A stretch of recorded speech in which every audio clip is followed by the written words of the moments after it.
All right, good afternoon, everybody. How you all doing this afternoon? Give yourself a round of applause.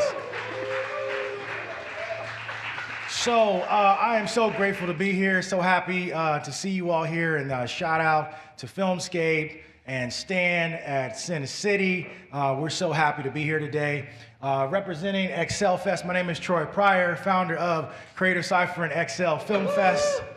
We are really excited about the growth of this festival.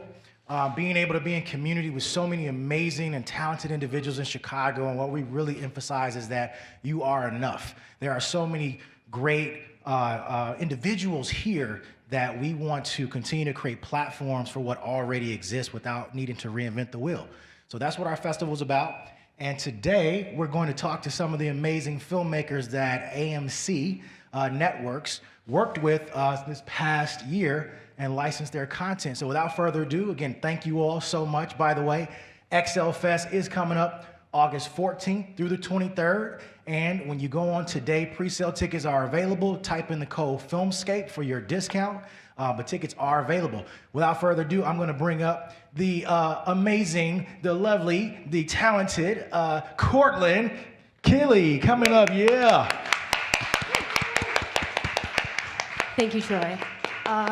My panelists, will you join me on stage and we'll sort of get started that way?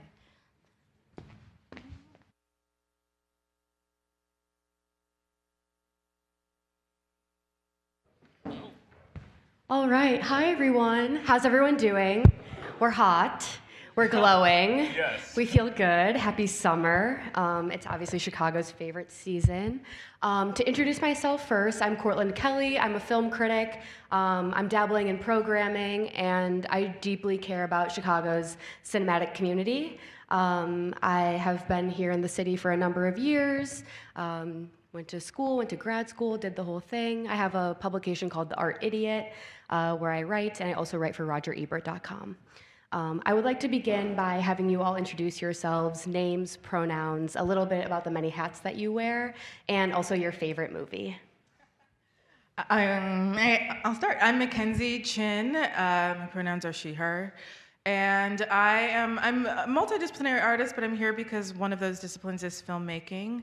My short film, A Real One, was part of the XLFest collection that was screening earlier this year on AMC Plus. I'm also an actor, among other things. Great, yes. Oh, my favorite movie. Yes. Oh, geez. On any given day, probably Do the Right Thing. Hi, everybody. I'm Patrick Wimp. I am a filmmaker, a film educator. I write, I produce, I direct. The film that was a part of this AMC showcase was a film called Mr. Abbott, which is a documentary about the founder of the Chicago Defender. What else is on this list? Movies. My favorite movies, we're gonna go 3 because there's never just one, there's more like 10. Ghostbusters, Friday, and The Empire Strikes Back. Yeah. Hey y'all, what's up, what's up? My name's Latariana Perry. I go by LT for short, for those that don't know. I'm a film producer, an assistant director, an actor. I pretty much branched off and went wherever the money was in that moment. I was the producer and the assistant director, and I also acted in the project called The Come Up, which was on AMC Plus, and I go by he, him. Favorite movie, The Goonies. Good afternoon. My name is George Olsey Jr. I am a writer and director, pronouns he, him, his. I wrote and directed the short film Cottage Grove. Favorite film, I think artistically, Belle de Jour, but my home is The Grinch. Which one? Which one? The only one, Jim Carrey. The Tyler, the Creator album from the 2018 The Grinch is pretty good. Okay, so. good to know. Yeah. Thank you guys so much for introducing yourselves. It's a pleasure to be moderating you on this panel this afternoon. To sort of I pose questions in mind with like the audience and sort of what they're looking to gain, and also so that you all can sort of have a reflective experience on your careers thus far. So in theme of this class with like rising stars, I would love for each of you to describe sort of the process in which you like, what's the first hat that you wore, and sort of like how do you so gracefully move through the many hats that you wear? And if it's like more helpful to ground that, like, does your creative practice extend beyond movies? And like, how did you eventually like land in filmmaking? Okay, yeah, I started off as an actor. I went to undergrad, conservatory, all that, came to Chicago, pivoted to marketing and PR work before going back into acting. And then I was tired of that, so I started writing and directing. So in terms of my practice, I always, when I'm screenwriting or making a short film, I'm always thinking the distribution part. It's not enough just to make a great piece of work. How do you get it to new audiences that are outside of your family, your friends, people who love films? So yeah, I think in terms of my practice, it's making quality work, sure, that is grounded in great performances and challenges people, but then also, how can I get this out of the world that does not rely on these structures that are kind of insular? Whew, okay, I like that one. Repeat the ending part one more time. Sure. So, what is the hat that you began wearing, and like, how did you get to where you are now? And at any point, did your creative practice extend beyond movies and filmmaking? Yeah, so I pretty much got started when I was 14. I used to be a background dancer for different artists. I actually manage one of the artists now. His name is D-Lo. He's a bop god from out west in Chicago. So pretty much that's how I got started, and then I branched off into politics when I graduated, and I started working for 2 different mayors. I'm born and raised in Gary, Indiana, by the way. Love Chicago, but born and raised in Gary, Indiana, y'all know. So I started working for the mayor of Gary, Indiana, and the mayor of Portage, Indiana as a youth speaker, which got me into nonprofits, and everything pretty much was entertainment. So I was like, okay, yeah, this is just something I'm going to have to do. And then when I became an actor, if you're an actor in here, you know that it comes and it goes. It's not always steady. So it's like, oh, you may become SAG, and then you make all of this money. You're like, oh, it's so good. And then your next project isn't until another year later. So now you're living off of just $1,000 paycheck or something. So it's like, you know, it comes and goes. So that made me branch into becoming a PA. And then that's when I started liking it, PA. And I was like, okay, who really runs the ship? And it all kept going back to the assistant director. So that made me want to become an assistant director. And then I started working very closely with producers, and that's how I became a producer. It's wonderful. For me, I like this kind of question about wearing hats, because like my career has largely been defined by like how many hats do you have to wear to like keep doing the thing, right? Like that's really what it's kind of been about. So I came to filmmaking through writing. Writing is the thing that I think comes the most naturally to me. In wonderful fashion, I was about like 2 months about to graduate with a business degree in undergrad, and then I fell in love with screenwriting, and so completely changed my career path and had to start over. And so that kind of brought me to graduate school, where it was like, oh, like I want to make these films, and I then started a production company kind of quick out of there. Early on, worked a lot as a cinematographer and a camera person, because there's a lot more jobs for people who can pick up a camera than like, I want to be a director. And so, kind of have just kind of evolved through all those things, right? Most of us here, I think, can probably claim that title producer, because when you're in the indie space, the low budget space, like generally you're self-generating. If not the whole thing, you're at least producing a part of it. And so, jumping through all those hats has allowed me to keep, doing different versions of what I do, and, created opportunities, over like 15 years, which makes me feel old now. I'm a writer too. And George, like you, I started as an actor. That's what I knew I wanted to be an actor from a really young age. And that's what I studied in undergrad. And I foolishly doubled down on that for graduate school. That's what brought me to Chicago. I went to DePaul. And specifically because I thought DePaul had a great reputation and Chicago had an amazing theater reputation. And I was like, I want to be in the heart of it, you know? So I did grad school, which was a great choice for me. And then I graduated and started working in theater pretty quickly. But I also had a day job because theater never quite paid the bills. I would get these auditions for plays and also for, some film and television, which was really starting to come up in Chicago around that time. And I found myself just constantly disappointed by what was available to me. I felt like I was always like the supporting best friend and like the black best friend. And I was so bored, and I felt like, oh my gosh, I have so much more to offer, so much more to say. And I also, at the time, I had a really non-demanding day job. And I would use company time to write. And I found myself just writing, I found myself writing a screenplay. I thought I was gonna be a writer when I was, before I thought I was gonna be an actor. And I just, I just did it. Do you know what I mean? Like, nobody ever taught me how, but I felt like I'd read enough plays and enough screenplays that I could figure it out and Google what I didn't know how to do. Long story short, I was able to actually make that film. Things came together really quickly and really serendipitously, and that's when I realized, oh, this is an actual lane for me, and I'm not going to be satisfied solely being an actor. So I knew that if I could, in writing, I realized, oh, I actually have a vision, so the next thing I need to figure out how to do is direct. And so that's when I started paving that path for myself.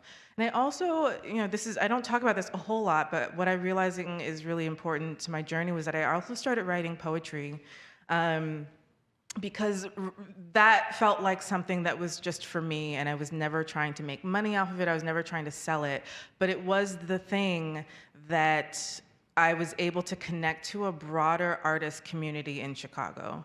Through poetry, I started does anybody know about Salanathon, the late great Salanathon? Yay, okay, one person knows about the late great Salanathon. It was a bunch of weird, super weird, underground, independent artists just doing weird stuff at Beauty Bar on a Monday night.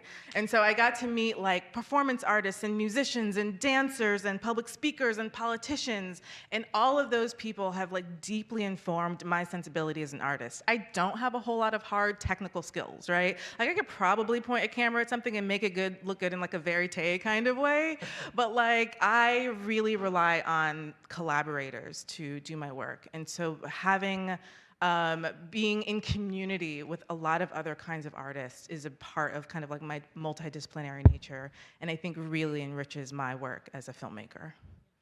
Thank you all so much. I think each of you have very unique stories, but I think a through thread that leads me well into my next question.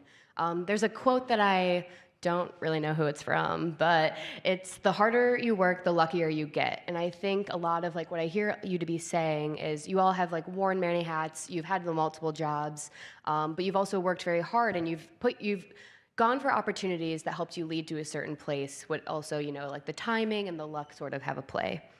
That being said, it sounds like each of you have had some like formal and informal education that has really been crucial for your careers. Could you speak more to that, and what was your decision in going the more formal route or the informal route, and how do you continue to seek those things in your practice? Like, do you have a self-study, and so yeah. Do we want to start here this time? The middle, no. We'll start in the middle. We'll start in the middle. The middle it is. Okay, so yeah, I went to DePaul. I did a master's at DePaul in digital cinema, primarily because I didn't really know where else to start, right? Like, I was coming to this with, zero production experience and just kind of writing some scripts on my own. And I think that has been, monumental in kind of pretty much almost everything that I've been a part of. Now, kind of going along with that, film school is really expensive. I don't necessarily say that everyone needs to go to film school. The thing that I think it provides, which I don't know if this is the question, but it's the thing that's top of mind, and I'm someone who teaches at film schools at college, so it's top of mind, is it provides a network and it provides access to equipment to like try things and fail. And that's really important, right? Those are the things that are hardest to solve. You can go online and figure out how to shoot something that looks fantastic off of YouTube. But it's going to be very difficult for you to crew up your thing or meet the people who are like you, who are going to grow with you, to put you in the places you need to be going forward. So that's like my stance on education. But again, like I teach, I love to teach. And I think for me, that's always kind of an ongoing reciprocal education piece. Yeah, I don't know. That's what I got for now. Okay, I like that. I like that. So for myself, I grew up in a single parent home, just my mother there. So I really had to lean on my family when growing up. And so with me leaning on my family, that's how I became an actor. Just took everything I seen in everyday life that was going on around me. I don't know if y'all know much about Gary, Indiana, but we don't really have nothing there. So pretty much they always kept throwing me out for thug roles. So I used to just take anything that was around me and just look and like, okay, embody that person. So pretty much that's how I got started, and that's where it all originated for me. I would say to people that is looking for like something as well, just always have your own safe space. Like for myself, when I do start sometimes getting overwhelmed, even when as a producer, I usually just like go into, I do have my own little room, and it's just like a script that I will have. And sometimes I just sleep with it, because it is very stressful. Like the long hours, all of that is very, very stressful. So for myself, I lean to my family. They're like really my support, and that's how I pretty much get through everything. Acting, producing. I became a producer because of how my mom was, training us, and so, yeah. The question is like formal training versus Yeah, like informal or formal, like Yeah, education that you've had, and yeah. also like how do you implement self-study? Yeah. Okay. So yeah, again, I knew I wanted to be an actor really, really strongly, and when I decided to go to grad school for acting, I did it for two reasons. One, I wanted to just be like I wanted to be like scary good at what I did. I wanted to be like formidable. And you are. Well, thank you so much. And also, I wanted like the option to be able to teach at the in higher education at some point. So I feel like I was able to accomplish that by going to grad school, and also like structure. I thrive in structure, right? I like being able to kind of like scale my path, and I think graduate school for acting like really offered me that. Of course, I found out I was a filmmaker after the fact. I, can't afford another grad school run. I would actually really love to go to film school. I would really love to pick up some technical skills, but I'm just at a point in my life where I'm not going to do that. I'm not going to be able to do that in a structured environment. So that has meant, as I realized, I'm a screenwriter, I'm a filmmaker, I'm a director, that means I've had to create opportunities for myself to get good at what I need to do, right? Like if there's opportunities for me to learn more about cinematography, I take them. Right now, I had a baby last year, so I don't know how much time I'm gonna have to figure out editing in a really powerful way. Maybe in like 5 years, but I'll hold out hope. At any rate, at this point in my life, the work I make now is, I take it very seriously, right? And there's real stakes connected to it for me. But it's also practice, right? Like, obviously, I want to succeed, but not having had that safe space in film school to fail, I have to allow myself to kind of reach that far, right? To like risk failure in order to be able to do what I want to do now at this level. And then, of course, everything that I take in is study. I saw a quote the other day that said, "You are a museum of everything you've ever loved," right? I forget who said that, but I really try to look carefully at the things that I do love so that I can understand why I love them and understand how they might be at work in me and manifesting in the work that I do. So, I'm reading, almost finished the first book I've read since giving birth. It's like a real accomplishment. Please clap. What book? Thank you. So hard, you guys. Which book is it? It's called Tomorrow and Tomorrow and Tomorrow. Oh, it's actually wonderful the One book. Book, One Chicago selection for this year. Wonderful book. But it's been such a phenomenal experience reading. But it's also like I'm reminding myself, oh, structurally, this is what is happening. Oh, character-wise, this is really smart and powerful, and I see what she's doing here. So everything that I find myself drawn to becomes a lesson if I allow myself to look at it with that lens. Thank you. And George? Yeah, I think there is benefits for going to formal training, and really grateful for graduate school with DePaul to learn my craft as a director. I wanted to enhance my technical side. Going to your second point about our continued practice, what I'm challenging myself to do is to be present. It's very easy to fall into these moments of like, let's watch movies, get the technical things, blah, blah, blah, and which is great. It's needed in your tool set. But also what is needed is a self-awareness and self-actuality. So it's like, who are you as a person? And once you have those tools, anybody can copy, Martin Scorsese, but what are you going to bring differently to it? And that's what I'm doing as my own restorative practice is like, am I spending enough time with myself? Am I journaling? Am I doing things that I like? Because those things are going to make your project different, not the skill set, not the how nice the light looks. It's like who you are coming through the screen, through the story, through the performances, and that, I believe, is the hard work. Oh my gosh, can I respond to that too? Go ahead. Make this Please. That was such a powerful lesson to me as well. Like I've been a fairly ambitious person in my life, right? So I've always, wanted to achieve the thing, wanted to book the role, wanted to, get into the festival, blah blah blah. And then I realized at a certain point, oh my gosh, every time I accomplish something, immediately I start looking for how is this a step on the ladder to the next thing? Yeah. And I was not taking the time to simply be in the place that I was. I was not taking the time to just be at the festival or be doing the play. And I realized that if I continue to do that, I'm going to get to the end of my life and feel like I never did anything because I wasn't able to appreciate just where I was. And I think that's all to say that I think one of the most important things about being someone in the arts at all is actually like living your life. I always say the most boring actors are the ones I know, the more boring actors I know are the ones who only ever talk about acting. Because it's like, what do you actually have to say if you're not engaging with the world, engaging in your life, have interests outside of just the field? What's informing your art if you're not a person in the world? So, yeah. Absolutely. Thank you for sharing that. And that actually leads me really well into my next question. Is a book I'm reading right now. It's called Writers and Lovers. It's very like beachy read, and it mentions like the best stories. It's more about like novelist, but the best stories are ones that are a slice of life and also an allegory.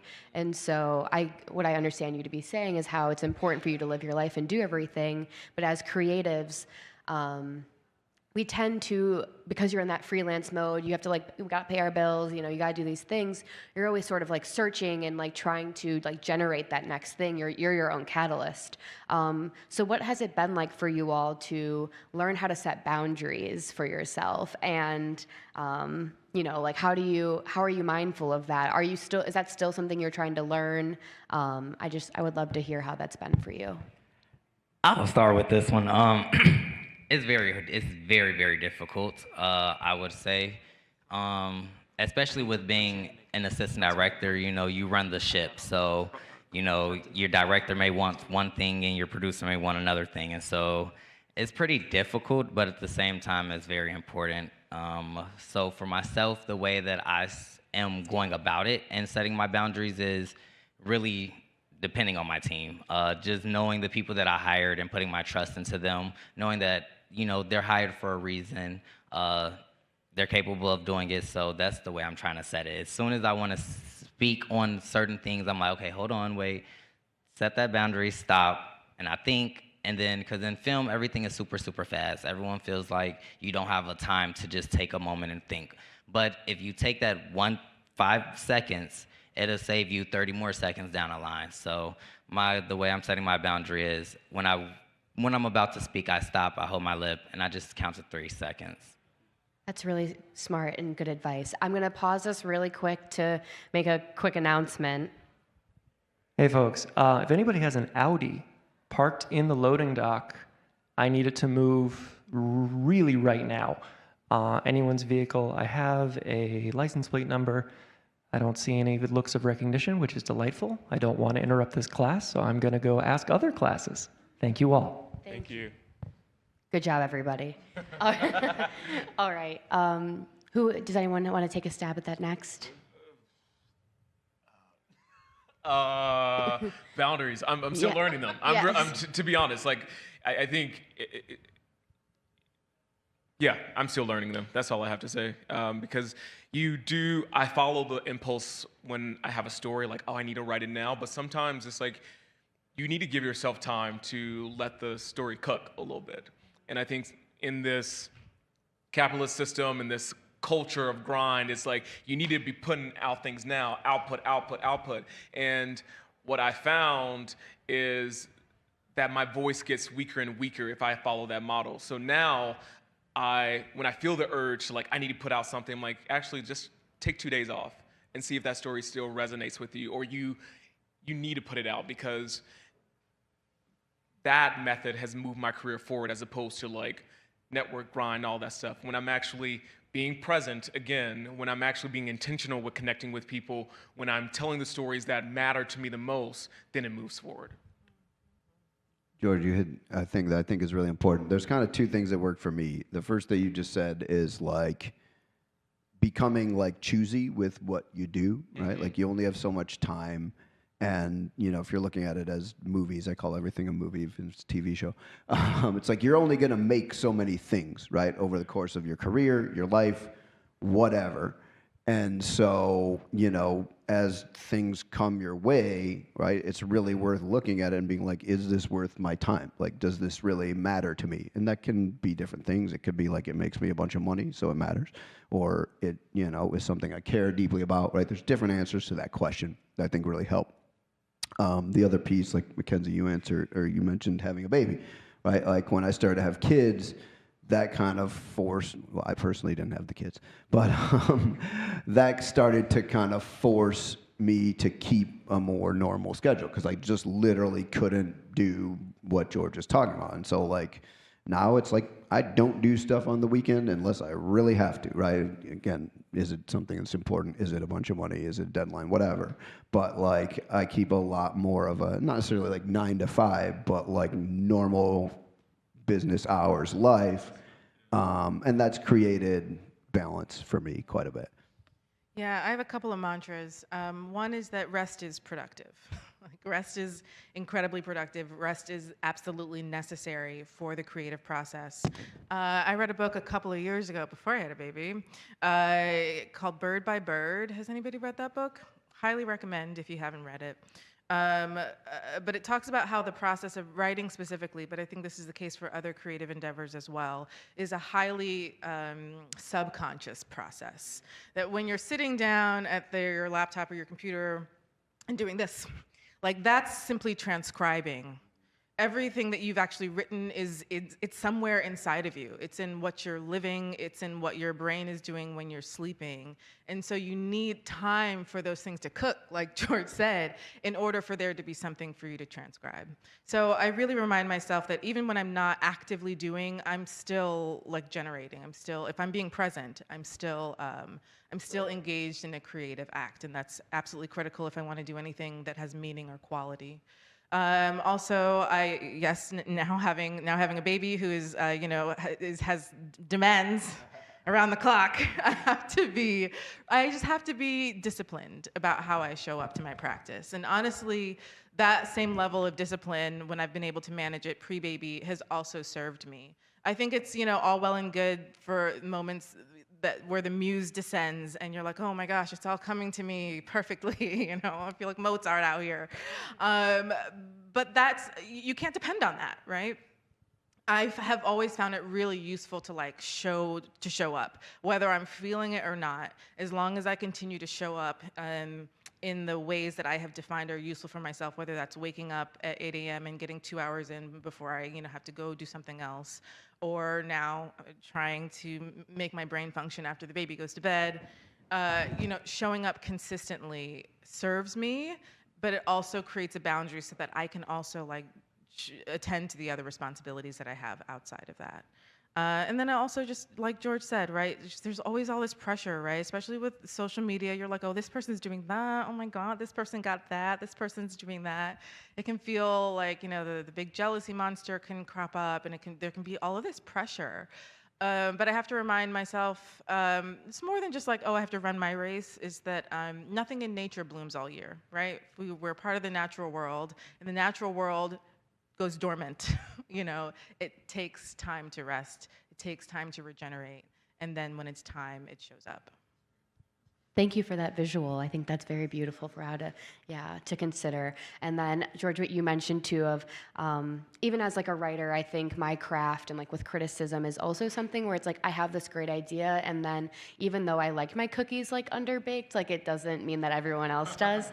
And so I thank you all for sharing a bit more about like that, what that looks like for you.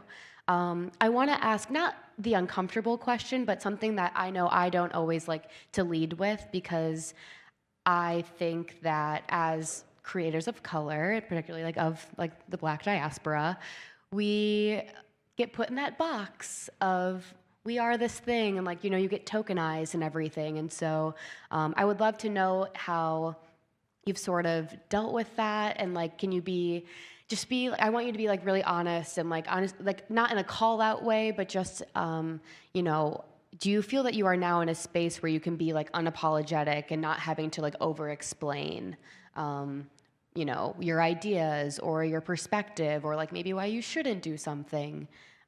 What has that been like? How has that evolved? God. All right, I'll step to the firing line. It has been a challenge, I will say that. I think, Blackness is not a monolith. We all know that any identity is not a monolith. And particularly for Cottage Grove, it was a journey, because I thought this film was good enough. It's a father-son story about reconciliation. Oh yeah, my community is gonna take it in. Crickets. Crickets from film festivals, and I'm actually kind of grateful that our festival rise started downward, because I needed to get knocked off the pedestal a little bit. I was like a big fish, small pond mentality. And it got me back to my why of why did I create this story? Why is this story important? And after I got over that, no matter if it was a black, white, brown, whoever, whatever festival or audience received it, I was grateful for it. I would say there is a challenge with specifically sometimes black festivals that are looking for certain tropes. And if you blend certain genres or do things that may not be, I don't want to say palatable, or just like non-traditional, there's a question, is this film a black film? I've had that question. I'm like, well, my two black leads are black. I'm black. I'm from the South. I think I'm black. But I think it comes down to taste. So what I've resolved in my mind is, going back to my PR mindset, is your audience will find you, and you have to cultivate that audience. So no matter what identity, what expression that is, if they attach to your work, feed them. Thank you. Honestly, I don't know. I'm still trying to navigate through it. That's real. Especially with me being so young and being of, color, it makes it even more difficult, especially when people see me, they automatically think, oh, he's a kid. And I'm not a kid, and yes, I am African American, but I am here and I am your boss, and I'm going to show up and I'm going to do my job. So that's why when I usually come onto a set or something, I usually set the rules automatically as the AD or as the producer for the director or whoever it is that I'm working with, whether they're of color or whether they're not, because a lot of people think, oh, you're of color. Like you said, the people of color, the black people are going to want it. It's not always like that. So, Honestly, yeah, I'm still just navigating through it. Especially with just being young and being black, I'm still navigating through it. Especially with meeting, Netflix and people like this, and they're looking at you. They're like, okay, he's a young black kid. We could get over on him, or we could just lowball him. But that's when I always tell people, really, like Troy Pryor, the guy who was up here earlier, the founder of the XL Film Festival and Creative Cypher. Like, he's been such a huge outlet for me, so that I can have someone like that. So honestly, that's kind of how I'm navigating it, is leaning on the people who I know that's been there and that has done it before me, and really just trying to navigate myself still. Yeah, thank you. And I just want to add super quickly to that. Like, I know I sometimes get in my own bubble with all of us sitting on this panel and looking at our very diverse crowd as well, of like, wow, like I feel very surrounded by us, and then you get in the world and you're like, wait a minute, like, and you still often are the only one in the room or at the table. So thank you. Mackenzie, Yeah, no, it's tricky because people don't say plainly, I'm discriminating against you. They're not like, hey, you're our token. Like, you, man, like so much of being black in America, there's so much reading between the lines that you have to do. It's like extra labor. Unpaid labor. That we should be compensated for in the form of reparations. That is another conversation for another day. But I think, like was said earlier, I have to tell my truth and not worry too much about how it's going to make other people feel. And that if I am telling what I feel is the truth, then I'm guaranteed to find people for whom that is also their truth, and those are the people who need to receive this story as much as I need to tell it. I do think there's something to be said for trying to be a bit strategic. So, a real one is the short that was at festivals in 2023 and a little bit in 2024. I got to develop the feature version of it at the Sundance Labs and some other really lovely labs around the country. Yeah, very, very fortunate. Sometimes I have felt, and I will say right now, I'm so grateful for that experience and for all the experiences I've gotten to have. I've had a number of fellowships and grants and other really lovely opportunities through that project. I still don't have financing for this film, right? I get told up and down how important it is, how moved people are, how excited they are, and how this movie needs to be made. But nobody is like handing over the cash, right, yet to make this movie. And so sometimes I'm left feeling like, damn, was I more benefit to this organization than they were to me, right? Is my blackness, my womanness, this kind of cred for them they get to put on their website and get their support from? So I find myself a little bit on guard about that, because I don't want what I have to offer to be exploited and then I'm not able to continue to do what I need to do, right? That said, about being strategic, my producer for A Real One and also the producer for the feature version of A Real One is Lisa Masur, who's a wonderful producer here in Chicago and is such a powerful advocate for filmmakers, especially who experience marginalization, who might not have opportunities to make work that other folks might have. And I think it's really great that she's a white lady, frankly. I have this pretty black story that I think in the wrong hands could be misunderstood. And I think it's strategically really wonderful that Lisa, who has a lot of credibility and good taste, is able to say, as a white woman, hey, this story is something that you should listen to, regardless of what biases you may not even be aware that you have. So I think just being strategic and knowing just kind of how the world works and making choices, some choices around that is useful. Yeah, I love that note about strategy, because like a lot of time when I teach up and coming screenwriters, filmmakers, right, if you can check a box of being a marginalized person that there are a lot of opportunities for, like, you should, because this is all really hard and darn near impossible anyway. So like if you can, if your identity positions you to have opportunities, that's important. But to your point, Mackenzie, like there's a whole bunch of gunk kind of that comes along with it.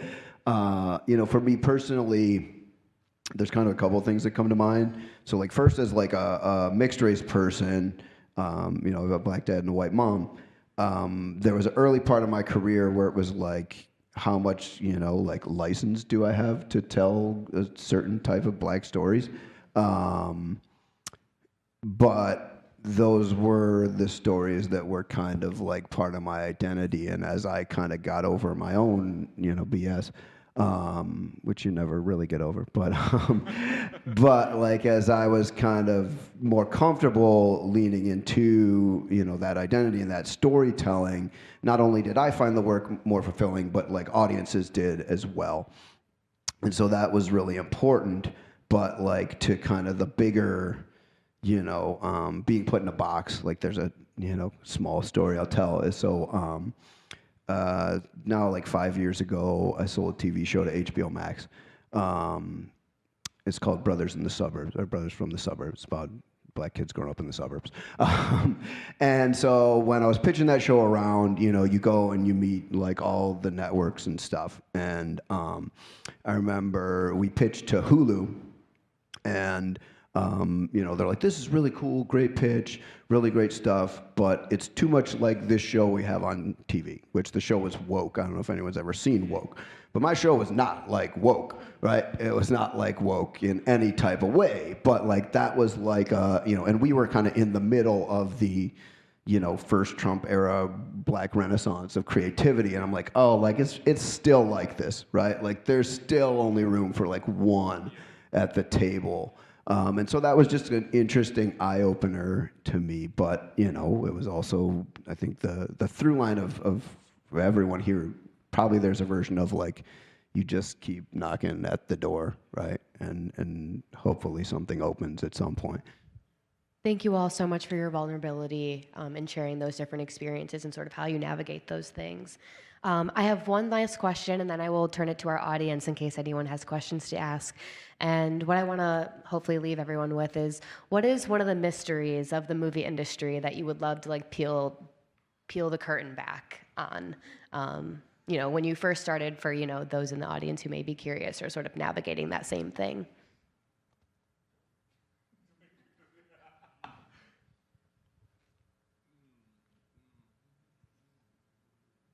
You can share more than one. Well, I guess I'll say I'm pausing because I feel like so far I have functioned really outside of, I think, what people kind of consider the industry. I still feel very indie with it. And, there's a reason I haven't moved to LA. I want to tell the stories I want to tell on my own terms.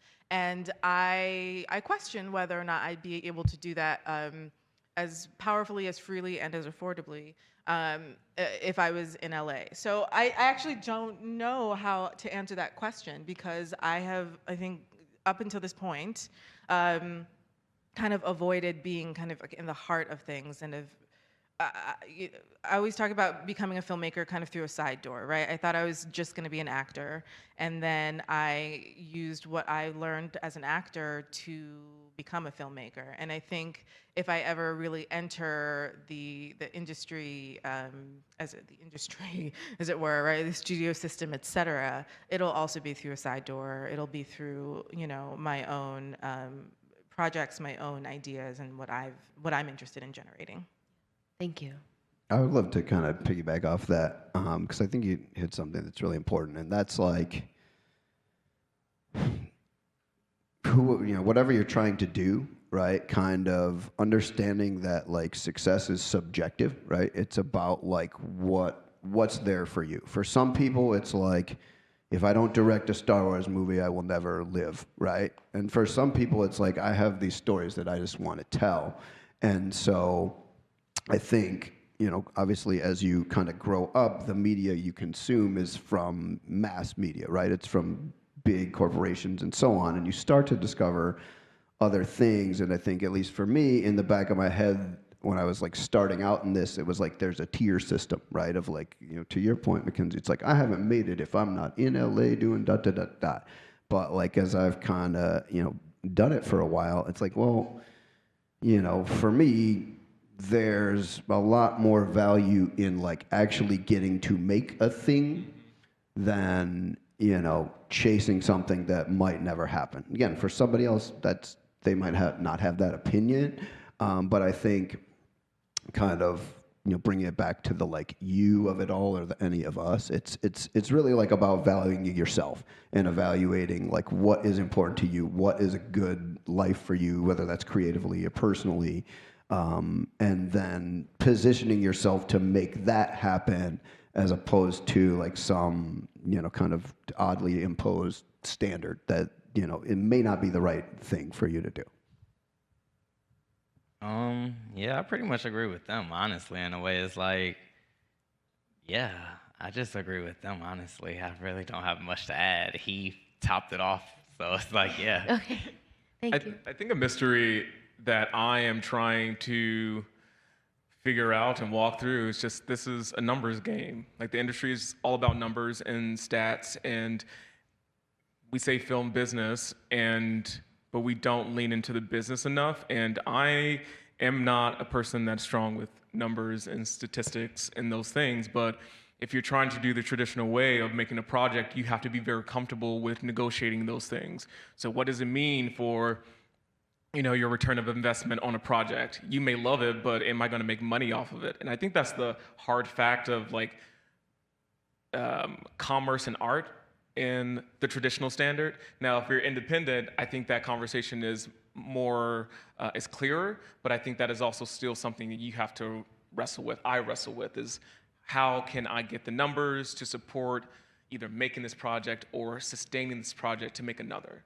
Because we love our work, but we need money to make it. And so the more I'm trying to get fluent in talking money and being okay, I know that's uncomfortable, at least how I grew up in my Black family. That was not what we talked about. But if you want to take that next step forward, I would encourage, like, talk about money in your project. Even if you're making a shoestring budget of $5, know how you're allocating the money and set that standard for it.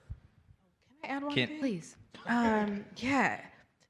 Just thinking about money. A lot of times, you know, I like to make just a good tender drama. That's my lane. Love that, right? Me right too. now, right? Right now, everybody's like, make a thriller, make a horror, make a genre film because those sell, right? Those tend to be easier to sell. They tend to make money.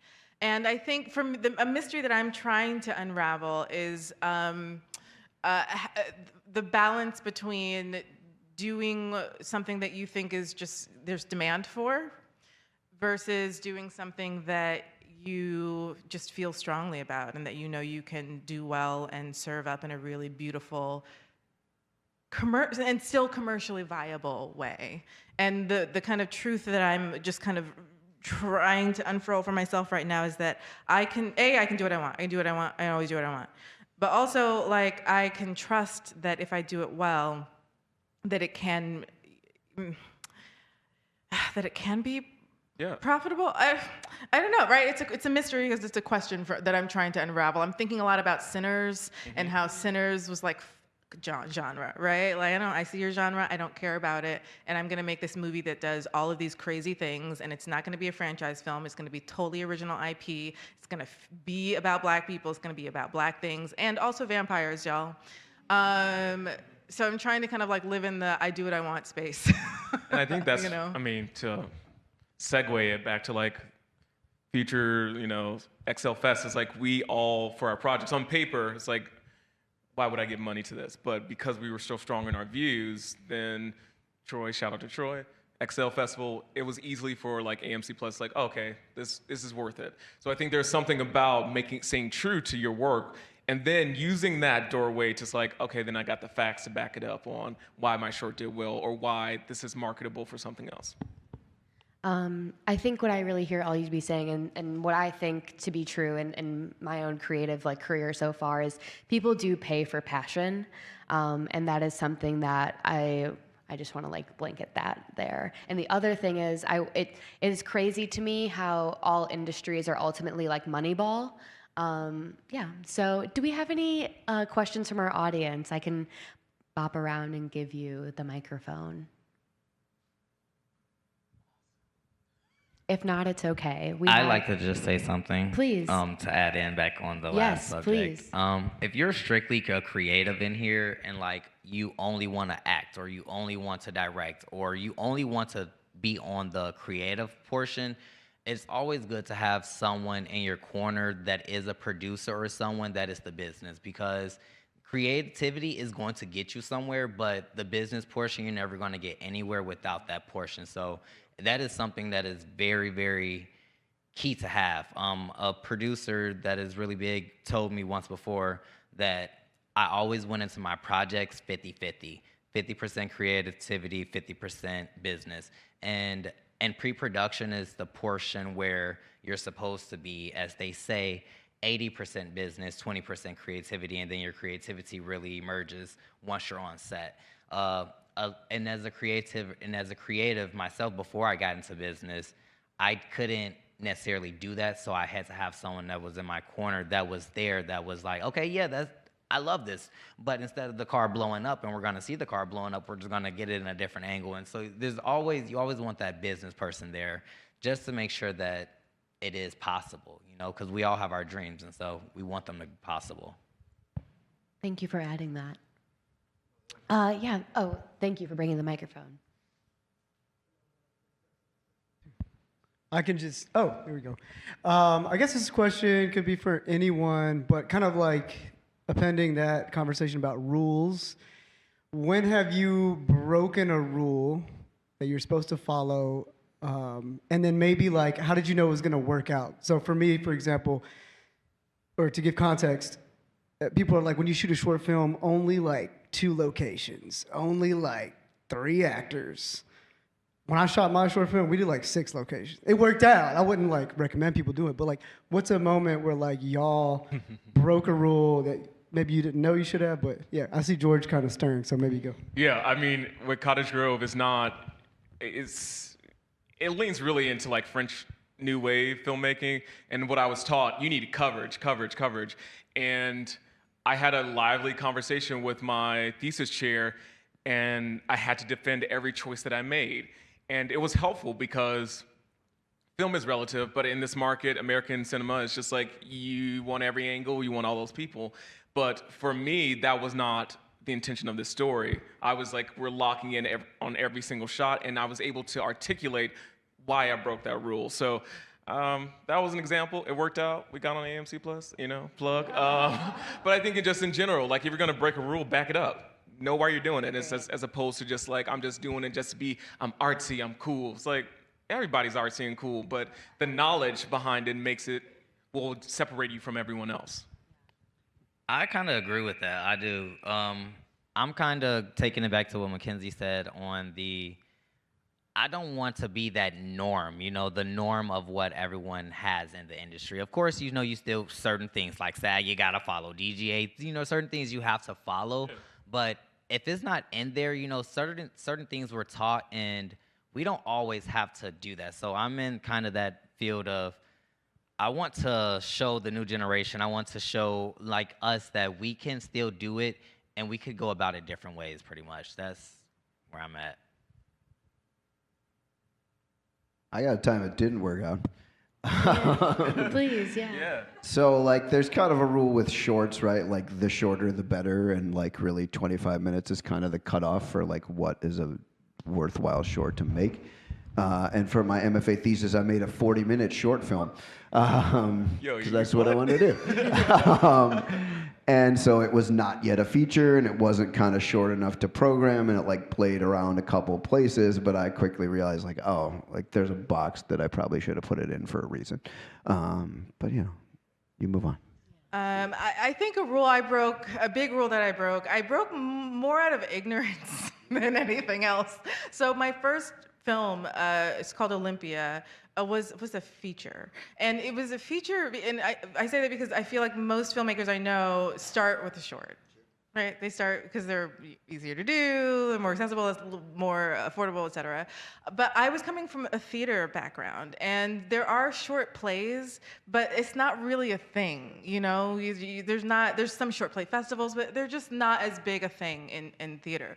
So I thought, okay, I'm gonna write a story. I'm gonna write a whole story. And so I just sat down and I just like wrote this feature, which to me sounds so crazy now. And the fact that I was able to, get a grant that, we were able to use to make the film very cheaply and with a lot of tears, guys, like just a lot of them. But I love that was the first thing I did, because it was just, when I didn't know better, but not knowing better really ended up serving me. So I that's not to say like, hey, go in blind. I think knowledge and education is really useful, but I think what I'm trying to say is that I had a big idea and I just simply went for it. And I really believe in just going for it, even if it is outside of, a standard practice. Thank you all. And thank you for that question. It's a beautiful question. We have time for one more. Hi, everyone. Just real quick. I know you were saying about like just go for it and everything like that as far as your film. So I'm in the process of doing a feature film. This will be my first. I've done a lot of shorts, but I want to do a feature film. So what is the process of getting a type of budget, or should I do crowdfunding? Like what are those steps that you have to go to get sort of a budget for a feature film? Because you don't want to, everybody don't want to work for free, you know what I'm saying? Like, so. Oh man, I can start, but I think there's so many ways. There's so many ways to answer that question, and so many variables, right? Like you might be doing a feature that is in 1 or 2 locations, right? And that's going to be like way more affordable than a movie that is in a bunch of different locations. So I think really having a sense of the scale of the story you're telling is really important. I defer. One of the first people on my team is always a really strong producer who can help me get an understanding of that scale, and then I can go back based on what resources I think might be available to me and usually scale down, but maybe scale up. I'm also, like you said, I believe in paying everybody as much as I can possibly pay them. And I will say for Olympia, for my first project, I got a grant. It was not a large grant, right? And we were not paying people a lot, but we were in our 20s, and we were like really scrappy, and we all were really hungry.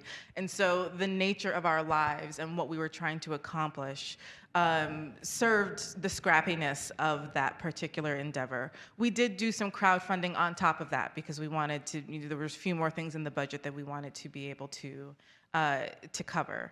I can talk all about crowdfunding. It is a whole job. But I think I'll let other people answer, because there's so many different variables to consider when making an independent feature. My next one, because I've done a feature and because I've done a short that was successful, I'm looking for a really healthy budget, right? I'm looking, that's gonna be beyond crowdfunding, and we're gonna really need some serious support. But I started in a place that was like incredibly scrappy, and we had to be really creative about how to stretch a dollar. Yeah, I think I would start out with like, what do you have access to, right? Because that's going to be something that's a different answer for everyone. Some of us have a rich uncle, some of us do not have any uncles, and so on and so forth. So I would say, write for grants, right? Like, if there are people that are willing to kind of contribute, that's great. Crowdfunding is great. The thing that I think might be more useful advice that I'll throw at you is like, it's not a good investment monetarily, period, end of story. But that doesn't mean it's worthwhile, or it's not worthwhile, sorry. So what that means is like, if you go out and be like, hey, random rich guy I met, like, I need $100,000 and you're definitely going to make your money back. Like, that's not going to happen. Like, you know, it's a very, very, very, very thin percentage that's going to happen. But, and it sounds like this is kind of where you're at, where it's like, hey, like, it's really important to me that I make a feature, right? And so that could be like, all right, I'm going to crowdfund some of it. That could be like, hey, I'm going to save up X number of dollars and put it into my movie, because investing in yourself is worthwhile. Investing in your career is worthwhile, and that return is what is more likely going to happen. So, you know, I know that doesn't answer the question of where does the money come from, because everyone's got a different answer, and there are, you know, it's never the same. But I would say, don't do it on credit cards is the only other thing that I would do. Find a great line producer. Yeah, I agree with them. Literally, take it back. You need a great producer. Once you're writing it, you know it's time for you to get that producer once you're done, so that they could let you know whether to scale it back or to scale it up. After that, it goes to like what you said. Start actually seeing what can you get, what can you have within your resources, within your community. And then after that, it's like what they said, crowdfunding. You go out and you seek grants. I don't know if anyone knows, but a lot of these people in this building, the owner of the building was here today, you know, connect, go out to these type of events and actually meet people, connect with people, because you never know. Troy Pryor, he has the XL Film Festival. They give out a grant every year for different short films. And so you're supposed to connect and really go out to these type of events. My first two, well, not even my first two, the last couple projects that I'm doing and the ones that we're doing now, it's like they said, we are putting up our own money. It is majority of our own money, and then we have a couple other investors. And the way that we have those investors is we went to the different film festivals. Even if we weren't actually screening there, we actually still just went so that we could meet the different people, meet the panelists, speak with them. And you know, that's really, there's no real answer for it, but how you're able to get it is how you're able to get it, I feel. And it's a long game, right? Like I feel like so much of what I've been able to accomplish, I've been able to accomplish through my relationships. And that's not to say, hey guys, go out and like network, like that's useful. But I really try to think about it in terms of how am I building community? Someone who was really, really helpful, like materially helpful in helping us kind of close our last budget gap for the short, for a real one. I met during the pandemic because he was trying to make a documentary about how artists were surviving and still creating art despite the shutdown. And so, you know, I believe in generosity. You know, I believe that if I'm as generous as I can be with what I have to offer, then it will come back around. And so, you know, I was, you know, part of this project with him, and then we formed a friendship. And he became really interested in he became interested in my poetry and the other work that I do with some musicians, and just really wanted to support our work, and ended up being really materially supportive when it came to a real one. And I wasn't like, I'm gonna make sure this guy gives me money one day. You know, it's just like that we became a part of one another's community, and he had an opportunity to support in a way that was important to him. So that's all to say, like, your most valuable resources are going to come from the community, like the real genuine community that you build and relationships you form with other people who are trying to do the same thing as you. Thank you all so much. We're out of time. I would love to have asked you about your film festival experience, and as I have watched a few of your films for festival jury purposes, I did vote for them. And so they were good. You gotta vote for what's good. But thank you all so much for being such lovely panelists. It was really beautiful to be able to interrogate and investigate a bit more about your practice. Say hello to the person you're sitting next to. Start to cultivate that community. I'm sure we'll be hanging around after this for a second if you want to speak to any of us.